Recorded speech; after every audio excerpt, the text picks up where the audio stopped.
Tere tulemast saatesse Loomine 21. sajandil. Mina olen teie saatejuht Karl Boo ja me läheme teie ajupotentsiaali avastamise ekspeditsioonile. Me tõuseme kõrgusele, mida te pole kunagi näinud ja seletame sügavusi, millest te pole kunagi mõelnud. Helistage oma sõbrale ja soovitage tal meie saadet vaadata. Me vastame elu tekkimise küsimustele. Kõiki huvitavad 4 suurt elu küsimust. Kes ma olen, kust ma tulen, mis on minu eesmärk, kuhu ma olen teel. Need saated püüavad nendele küsimustele vastata. Tänase saate pealkiri on Loomine ja Katastroof. Kuidas seletada toimunud? Rooma kirja 8. peatükis rääkis apostel Paulus, et kogu loodud maailma ei saa seletada loomulike evolutsiooniliste protsessidega. Kogu loodu ägab üheskoos sünnitusvaludest tänini. Tänase päevani.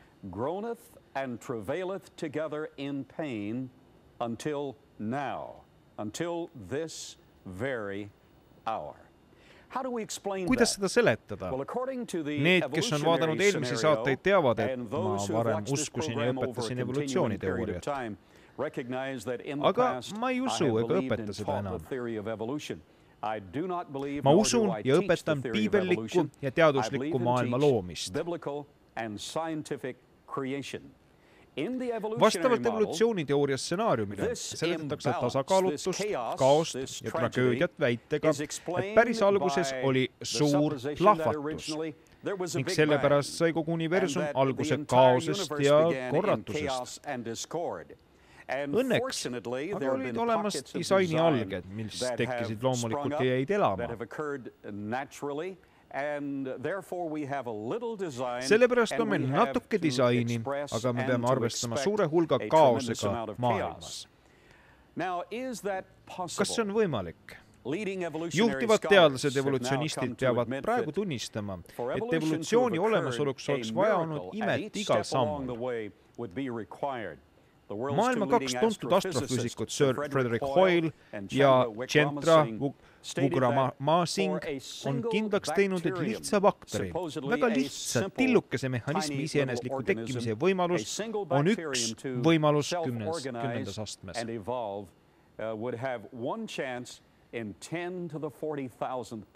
Üks võimalus 10. astmes 40 000. Need, kes on tuttavad matemaatilise statistikaga, mõistavad, et see on võimatu. Vaatame inimese teadvust, mis on loodud algselt suurepärase loomingu osana enne ülemaailmset noauputust.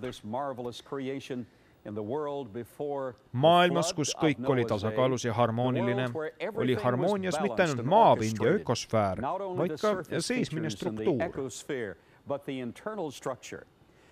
Inimese teadvusel on võime määrata maalt lahkumata kaugust kõige kaugemate galaktikateni ja kõik galaktikad kokku lugeda. Universumis on umbes 250 miljardit galaktikat. Igas galaktikas on umbes 500 miljardit tähte. Inimteadvus on võimeline kujutlema, mõistma, analüüsima ja tõestama. Inimteadvus on võimeline kujutlema, mõistma, analüüsima ja tõestama kõiki neid tohutuid arve. Inimteadvus on hämmastav looming. Juhtivad teadlased, neuroloogid, kes on teinud uuringuid, on tõepoolest kinnitanud, et inimteadvus on rohkem organiseeritud ja keerulisema ehitusega kogu universum kokku.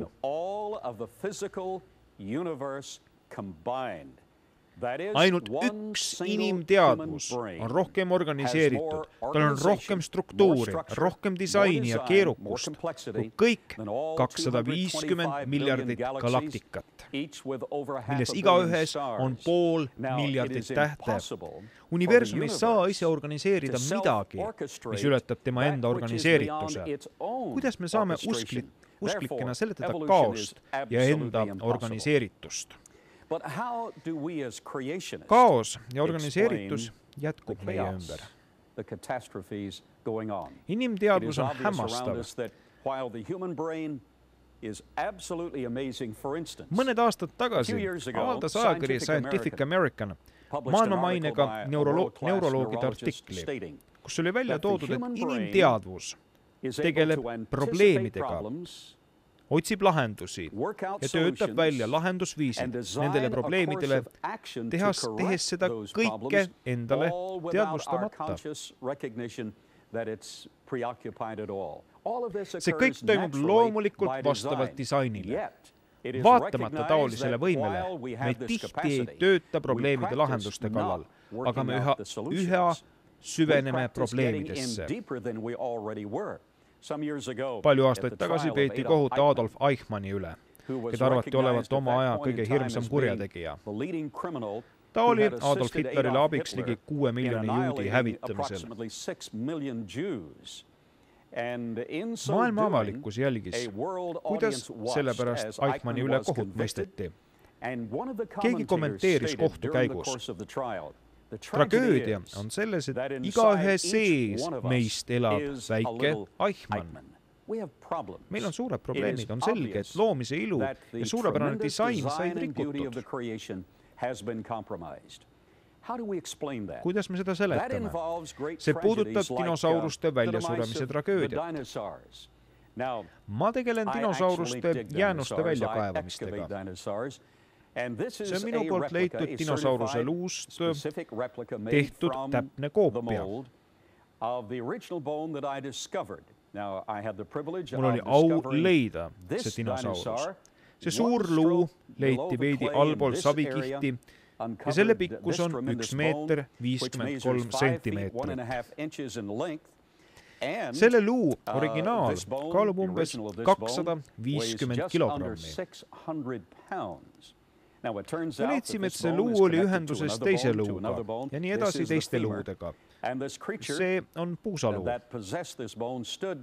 Selle luu omanik seisis tagumiste jalgade peal ja tema kõrgus oli umbes 4 meetrit 20 sentimeetrit.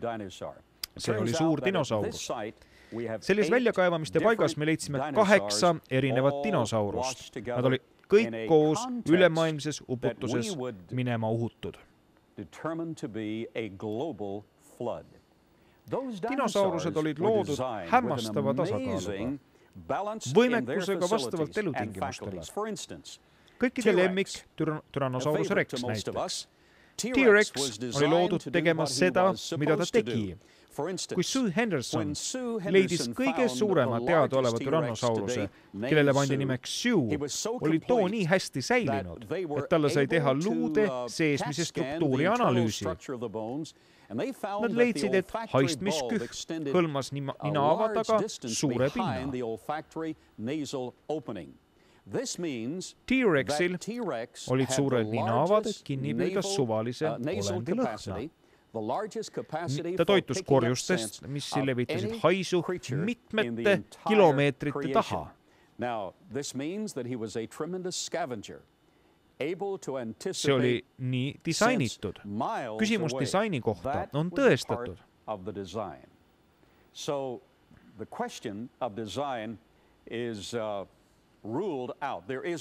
Küsimustki sellest langeb ära. Kogu looduses on näha disaini.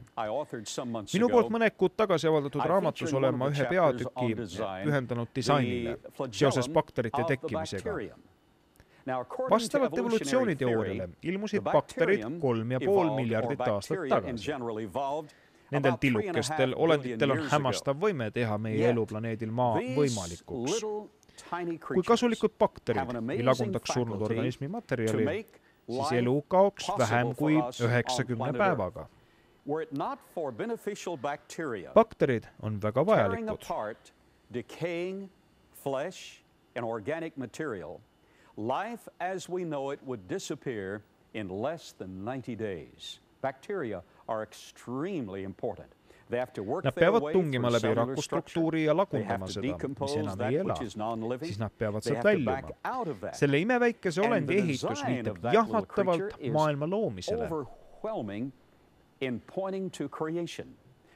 Bakteril on näiteks imeväike sabake, mis läheb üle piitsakeseks, mis omakorda on propelleri eest. Väike saba on tegelikult elektriajam, mida pannakse tööle elektriga. Sellel on staator, rootor, harjad, universaalne liigend, kõik osad, milled elektriinsener leiab igas töötavas elektrimootoris. Saba funktsioon ei seisne üksnes väikese bakteri liigutamises edasi, vaid see võib liigutada bakterit ka tagasi, et ta saaks väljuda sealt, kus ta tuli. See on disaini jahmatav tõend. Disain on olemas kogu loomingus, mitte ainult planeedi maa pinnal. Ühes tuntud ülikoolist tuli kokku rühm geofüüsikuid ja nad avaldasid oma töökohta raamatu. Nad tunnistasid, et on olemas 7 peamist struktuuri, mis ilmselgelt esinevad planeedi maa pinnal ja sees. 7 struktuuri. Surface and subsurface character of planet Earth. 7. Well, that's amazing. See on huvitav, sest igal aatomil on 7 orbiiti, mida mööda elektronid ümber tuuma liiguvad. 7 spheres for electrons to whirl around a nucleus. Vaatame maast kaugemale. Kogu universumis on leitud 7 tähtede rida. See info on avaldatud. Võib reisida väga kaugele kosmosesse kohata vaid mõnesid tähti. Teleskoobid leiavad aga siis tohutuid täheseinu, siis jälle mõned tähed ja jälle tähesein. Kokku 7 kihti. Meie keelus on 7 peamist elutsüklit alates lapsepõlvest kuni kõrge eani.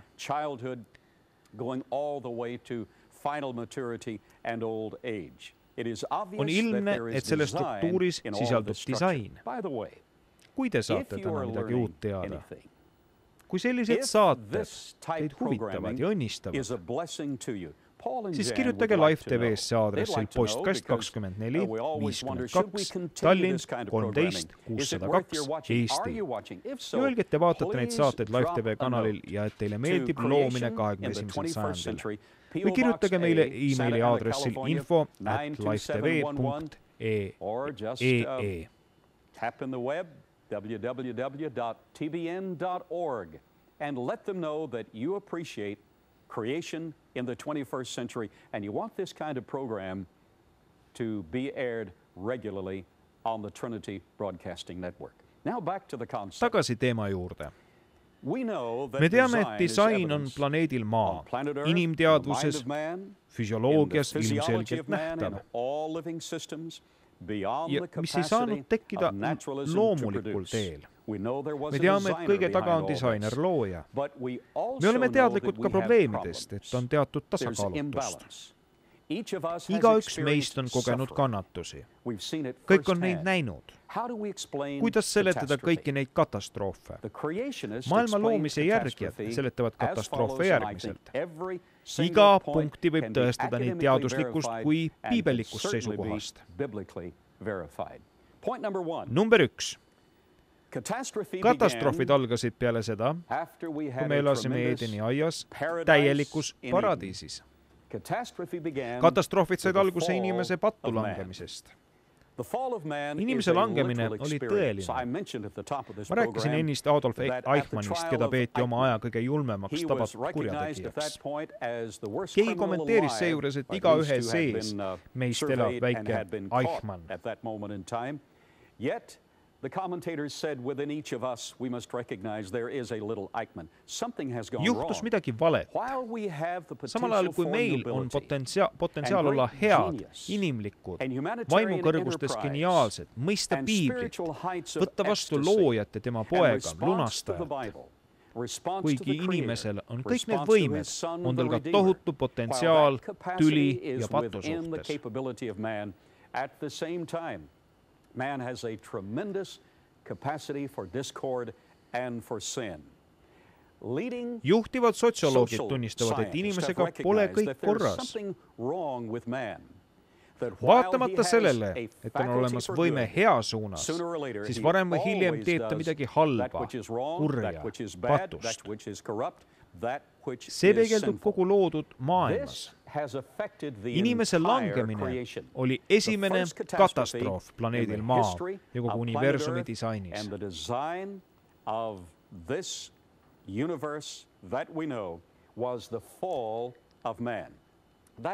Sellele eelnes Lutsiferi langemine. Need, kes eitavad, et kurjus täidab inimkonna ajalugu, eitavad fakte, sest ahvatlemine ja inimese langemine on seotud Lutsiferi langemisega. Me näeme planeedil Maa inimese poolset mõtestatud tahtlikku Jumala tahte rikkumist. See on viinud iga inimese ebakõlla. Teadlased kinnitavad, et iga üks meist eraldab mõttetegevuse vibratsiooni. Kas vibratsioon on positiivne, harmooniline või see on negatiivse dissonantsiga? Võib isegi kinni püüda.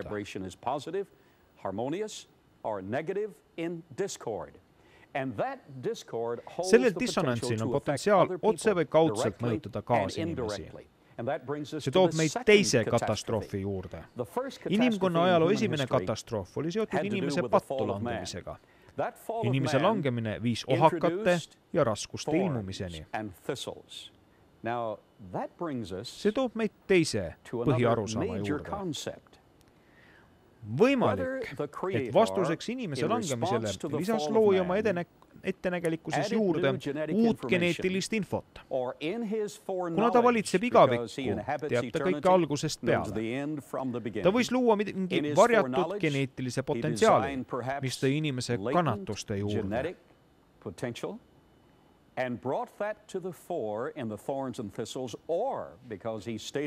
Võib-olla kuna see oli sekkumine inimkonna ajalukku, ta näitas füüsilises maailmas fakti, et inimene oli kaotanud oma suure soosingu seisundi ja suhte Jumalaga.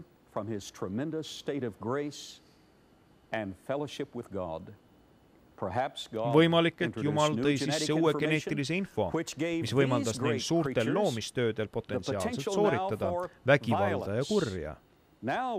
Praegu on meil maailm, mis on valmis tükkideks lendama. Tulid esile julmuse kõikmõeldavad ilmingud. Piiblis on öeldud, et enne Noa veeuputust olid kõik inimesed südame mõtlemised alatasa pattused. Selle tulemusena oli maa inimeste kaudu täis vägivalda. Inimesel oli vastutus. Tema otsene mõju on meid toonud ajaloos sellisesse momenti, et see mõju pani alguse inimkonna mõtete vibratsiooni dissonantsile.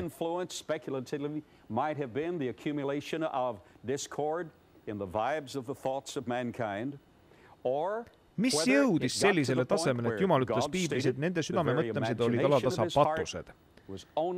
Kõik muutusid kõlvatuks ja inimrass hävitas vägivalla kaudu iseennast. Jumal tõi esile teise katastroofi. Esimese katastroofi põhjus oli inimene. Teine katastroof oli esimese tagajärg, Noa uputus. Veeuputus muutis inimkonna ajaloo kulgu. See ei olnud kohalik uputus. Kui see oleks olnud kohalik uputus, poleks vaja olnud ehitada laeva. Jumal oleks võinud öelda, võtke need loomad kaasa, viige nad sellest orust läbi, üle järgmise mäe. Tol ajal ei olnud kõrgeid mägesid. Minge sellest tasandikust läbi, edasi teisi orgu ja alustage otsast peale. See ei olnud nii. See oli üleüldine, globaalne uputus. Kuna see oli globaalne uputus, siis see rikkus planeedi Maa seesmise struktuuri. See viis setteladestuste tekkimiseni, mida me näeme. Uputuse tulemusena on meil suured dinosauruste luud ja miljardid eluvormid, mis on kuhjunud setteladestustesse kogu maailmas. See ei olnud vaid teiseks katastroofiks inimkonna ajaloos, mis rikkus tasakaalu maa peal. See rikkus ka maa elektromagnetvälja laadimismehhanismi.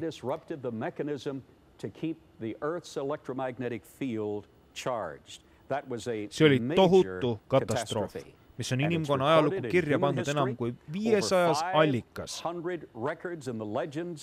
Legendis, muinasjutus, kroonikas üle maailma. Lisaks väga tõetruu piibli kirjeldus. mis on tõene juhend, mida pole kunagi teaduslikust, moraalsest, eetilisest või teksti poolest ümber lükatud. See on Jumala sõna.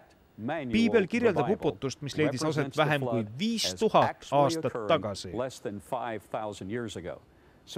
Inimkonna ajaloos on see katastroof või tragöödia number 2. Kolmas katastroof leidis aset umbes 500 aastat peale Noa uputust Pelegi ajal. Ühe inimese Pelegi eluajal jagunes maa.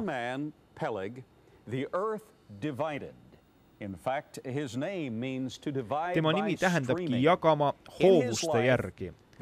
Tema eluajal suurenes maa läbimõõt. Geofüüsikud tunnistavad, et planeedi maa ajaloos on toimunud 2 suurt termotuuma plahvatust. Minu arvamust mööda ja loomist uskuvate teadlaste hinnangul toimus esimene plahvatus uputuse ajal. Kui teine kontrollimatu tuumareaktor läks üle oma piiride ja suurendas maa läbimõõtu, toimus teine plahvatus. And actually expanded the diameter of the globe. Inimese geniaalsete uurimuste põhjal on saanud selgeks, et see on ainuke mehhanism, mis võis kogu planeedi läbimõõtu suurendada. Kuulake hoolega. Ma üritan nendes saadete abil investeerida teie ellu ja panna teid mõtlema piibellikult, teaduslikult ja individuaalselt.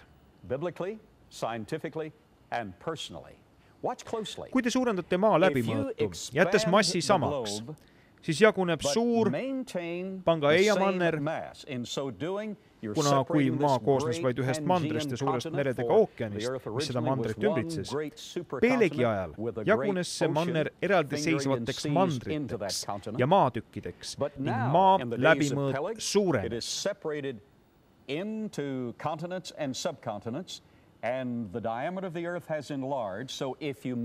Kui te jätate massi samaks, aga suurendate ümbermõõtu, te esitate automaatselt väljakutse ülemaailmsele külgetõmbejõule, mis tähendab, et maapinnal külgetõmbejõud veidi vähenes. Külgetõmbejõud vähenes maapinnal selle tasemeni, et atmosfääri moodustavad molekulid enam ei tõmbunud nii tugevalt, kui maa läbimõõt oli väiksem.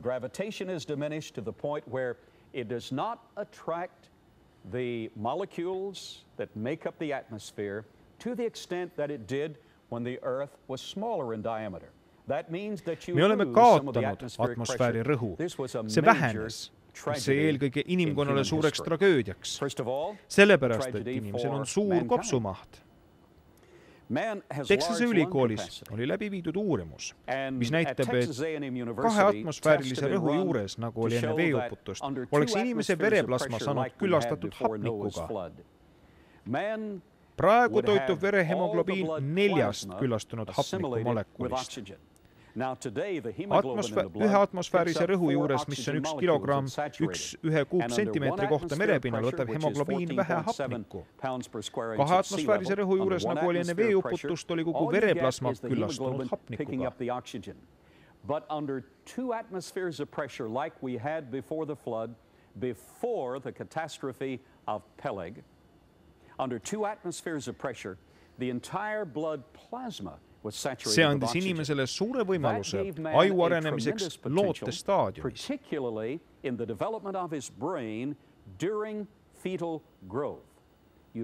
juba teate, et meil on 100 miljardit ajurakku. Geneetiliselt me toodame 200 miljardit ajurakku. Me oleme kaotanud hapnikupuuduse pärast võime toota veel 100 miljardit ajurakku enne meie sündi. Suur katastroof on jätnud oma jälje. See oli suur katastroof ka hiiglaslike loomade jaoks. Välja arvatud pterodaktüleid, kes on dinosauruste sugulased, on dinosaurustel suhteliselt väike rinnakorv.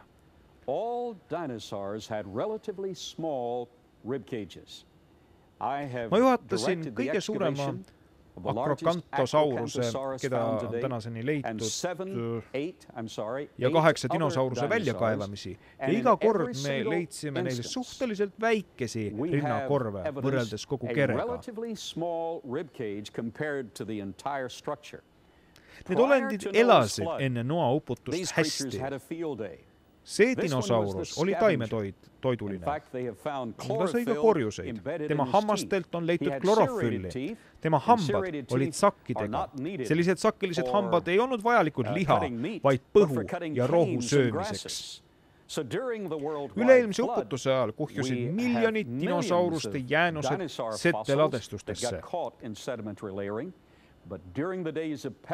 Pelegi eluajal noalaeval pääsenud dinosauruste elutingimused muutusid, sest suurema maa läbimõõdu juures on meil vähem võimalust neelata hapnikku. See oli suur katastroof ja tragöödia. Tulevikus leiab aset veel üks. Me nimetame seda suureks kannatuste ajaks. Sel ajal toimub lagunemine, mis toimus Noa ajal.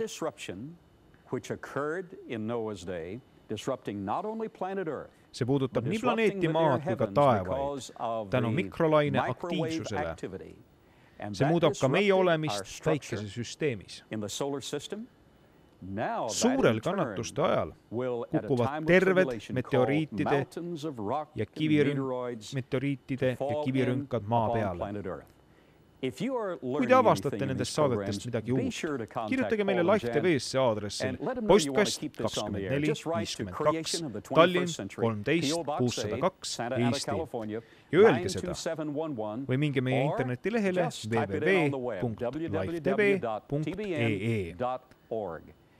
Mul on suur au jagada seda infot teiega ja ma usun, et te usute maailma loomist Jumala poolt, vaatamata elu katastroofidele ja tragöödiatele. Me leiame vastuse elu kohta Piiblist. Vastus hõlmab teidki. Te leidsite täna, et Jumalal on vastus kõikidele elu tragöödiatele.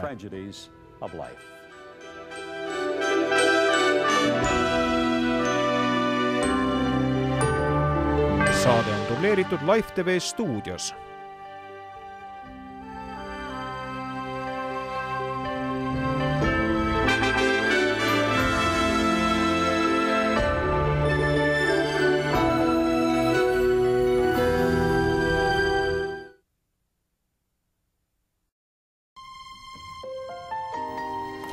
Me oleme rõõmsad, et te vaatasite meie saadet.